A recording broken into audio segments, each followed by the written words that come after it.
Jack Thundercloud's hands shook as he gripped the faded envelope, not from the chill of the South Dakota wind whipping through his workshop, but from a deeper ache. Fear? Nah, Jack had left that behind in the rugged Black Hills years ago. This was something rawer, slicing through his 6'7" frame like a knife through leather. The letter carried the stamp of a ghost Frank Whitaker, the only outsider who'd ever called him kin, seeing past the Lakota blood and weathered scars to something worth pulling from the brink. She's coming, Jack. My niece is from Chicago. She'll have a map. When I'm gone, keep her safe. I showed her how to read maps, but not people. Through the frosted window of his garage in Pine Ridge Hollow, Jack watched the Greyhound bus rumble into town. A woman stepped off City's slicker coat, polished boots, eyes sharp with that mix of naivety and grit that got folks killed in these parts. She clutched a worn backpack like it held her life. The same one Frank had ranted about in his fever calls. What happens when a vow to a dead buddy crashes into a living woman's ambitions? Jack was about to find out.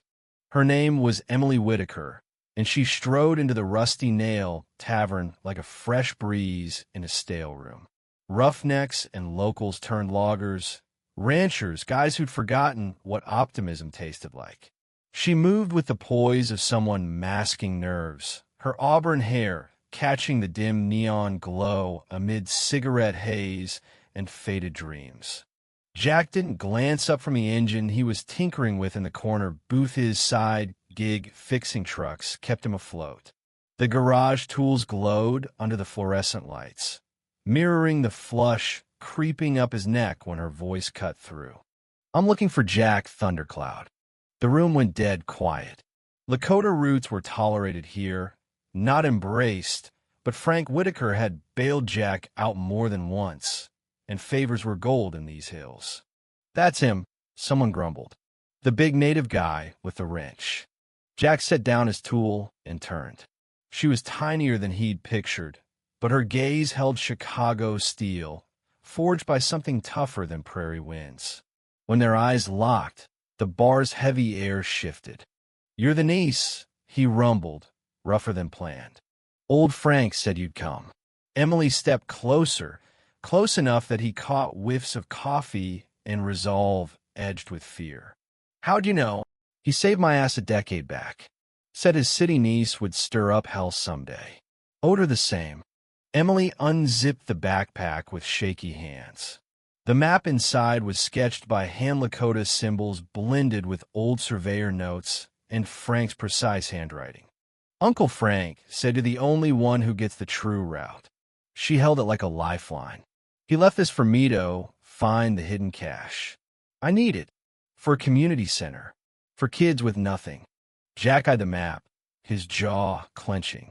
These weren't paths to cache. They led to something deadlier and dearer, the sacred caves of his ancestors' people, concealed since the land grabs of the 1800s. This trail, he met her intense stare, ain't what you think. What do you mean? Before he could spill, she traced a symbol, her finger brushing his arm, sparking heat up his spine. These markings are stunning. What do they say? They said Frank had handed this woman keys that could wreck what little remained of his heritage. But Frank trusted him to guard her life. They say it won't be simple. Emily straightened, and Jack spotted that stubborn spark that had carried Frank through ranch busts and bar fights. This seems too massive for me, she admitted, eyes on the map. Then she looked up, her grin melting his resolve like summer sun on snow. But I'll give it a shot. That grin stuck with him. That night, Jack stared at his ceiling in his cramped cabin, a vow to a dead man twisting like a knot. Promises in these parts turn messy, especially with sacred sites and a woman whose voice echoed like a mountain stream. Outside, Emily's light burned late in the motel, probably poring over guidebooks on hill survival. It almost cracked a smile from him almost. Come dawn, he'd lay it out. The map wasn't for riches to fund her center. It was for relics preserving his people's legacy. between honor and longing, between ghosts and the living. Jack Thundercloud had to pick who to let down. The Lakota in him warned that trust was a fool's game. The part Frank had molded the reader, the thinker, the seer beyond skin murmured her name. Morning broke harsh and bright. Jack found Emily behind the motel, fumbling with a rented ATV that bucked like a wild Mustang. She'd swapped her coat for jeans and hiking boots, still too pristine. The way the denim clung made Jack's throat tighten scene women, but none with that blend of drive and elegance. "Machine senses your jitters," he said, easing up. "Quit overthinking." Emily spun, hair tumbling over her shoulder, a sweat bead trailing her neck into her shirt's collar. "Can't help but thinking's my thing." Then think about balance, not crashing. For the next hour, teaching Emily to handle the ATV felt like taming a storm, frustrating yet captivating. She tackled each tip with the focus she'd use on spreadsheets or stats. When she finally zipped along without tipping, her whoop made his chest stir, unlocking something sealed since the day feds pushed his family off their land. "You're gripping like it's a joystick," he noted. "Ever use a joystick?" Jack pondered. "Nah, but bet it works better than that." Her laugh was full and free, and when she met his eyes, Jack teetered on an edge deeper than any ravine. By noon, they rode tandem into the Black Hills, Emily easing into the rhythm, trusting the machine and him. "Tell me about Uncle Frank," she said as they skirted a steep drop. Below, the plains sprawled like shattered vows. Jack stayed silent, so long she figured he'd clam up. Then, found me beat down from a bar brawl and fever. Could have left me. Instead, taught me books, said worth ain't in blood or color. What did you teach him? Survival. Seeing the hills as beauty, not conquest. The first real gut check hit at Eagle's Gap, where a mudslide turned a stream into a rage. Jack scanned the froth, gauging depths and pulls. Beside him, Emily did the same, book-smart style. "Too risky to cross here," she said, "but doable with care." Jack hopped off, wading in. "Trust me." What followed was etched into Jack's mind. Emily didn't flinch. She grabbed his hand small, warm against his rough palm. Midstream, the current yanked her, his arms snaked around her waist, hauling her close as they fought through. For a beat, she pressed to his chest, face upturned, water dripping like honey. Time froze. Then they laughed, knee-deep in muck. "I look like a drowned rat," Emily gasped. "Rats don't laugh like that," Jack shot back, her gaze making his pulse forget caution.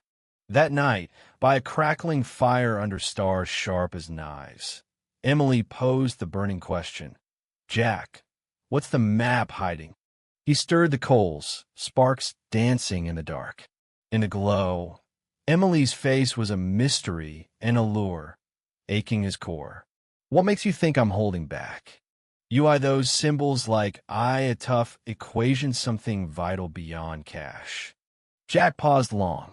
"Map ain't to loot. To something pricier, riskier." "What?" "Sacred caves. Lakota burial spots. The relic's worth bucks to buyers, but sold to my kin." Emily processed, mind racing. "You think I'm here to rob your forebears?" "I think you're here 'cause Frank knew you'd choose right, even if it guts you." The query, what would right be? They hit Major Harlan Crow's camp at daybreak on day 3, smoke curling lazily. Jack scoped 3 armed goons through binoculars, all eyeing the path. "Who's that?" Emily whispered, close enough that her heat seeped through. "From my past. Hoped he'd stay buried." Harlan Crow was Jack's old boss and a short army stint guy whose native policy meant force and forgotten graves.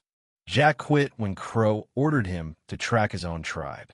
"Miss Whitaker," Crow's voice boomed as they neared. "You're with a loose cannon." Emily sat tall. Jack swelled with fierce pride at her edge.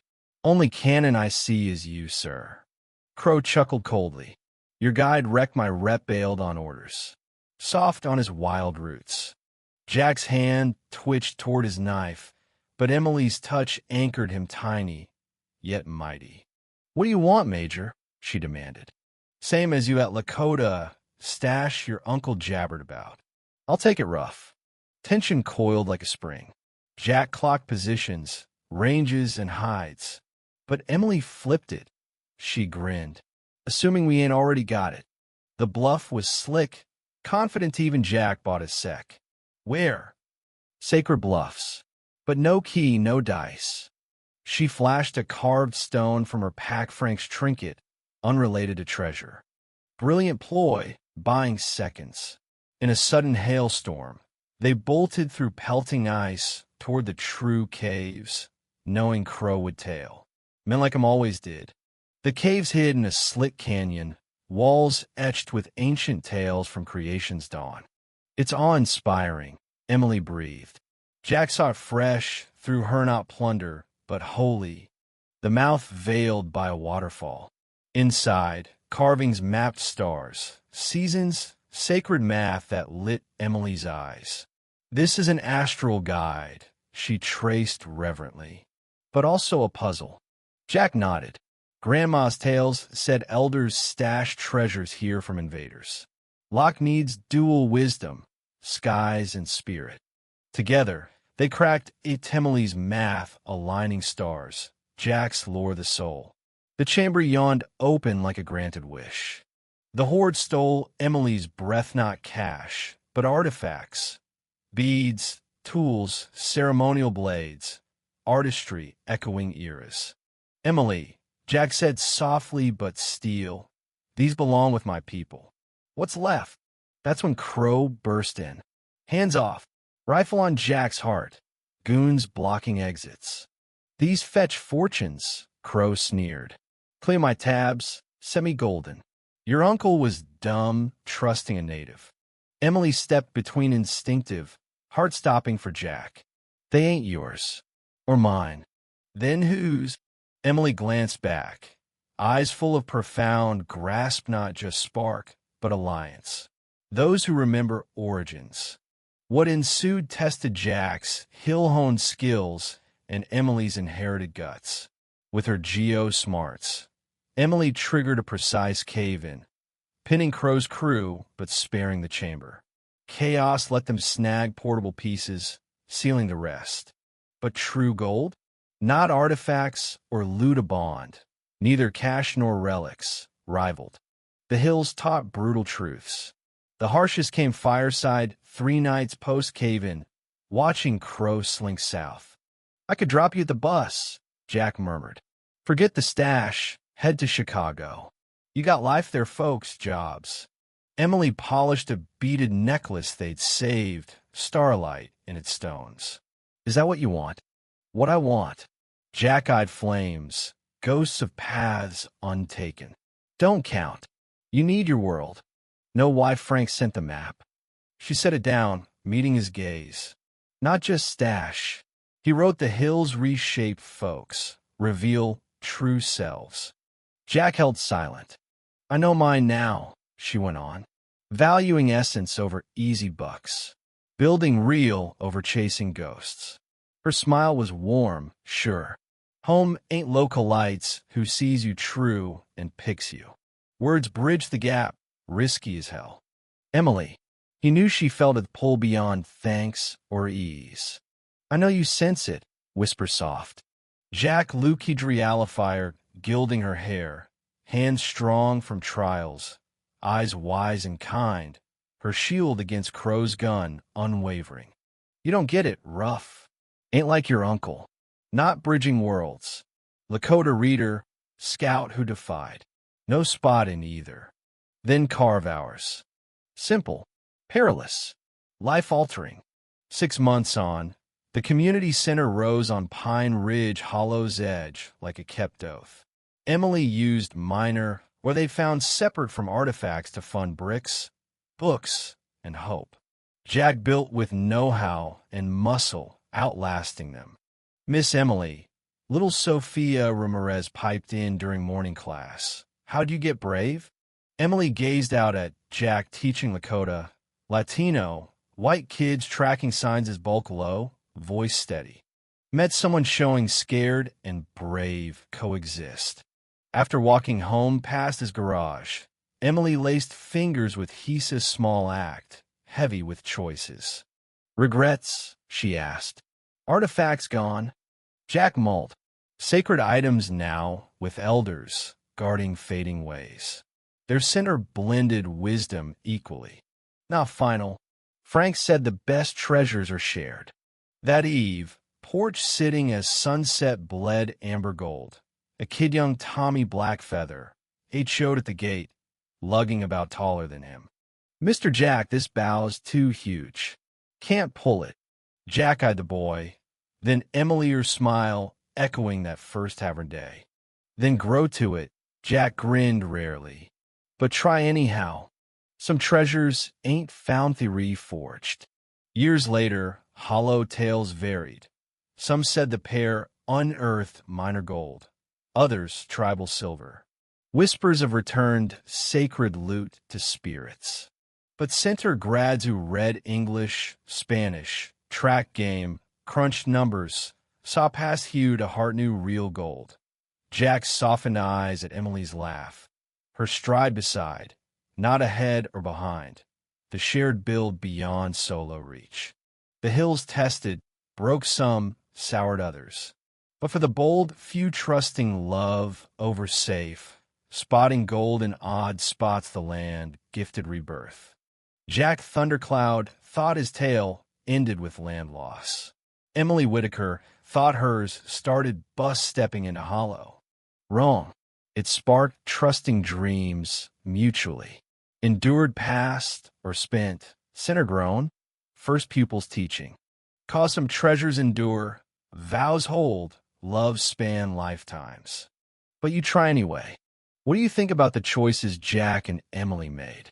Share your opinions in the comments below. Take a stand on whether preserving cultural heritage outweighs personal ambitions, or if love can truly bridge divides like these. I'd love to hear your take.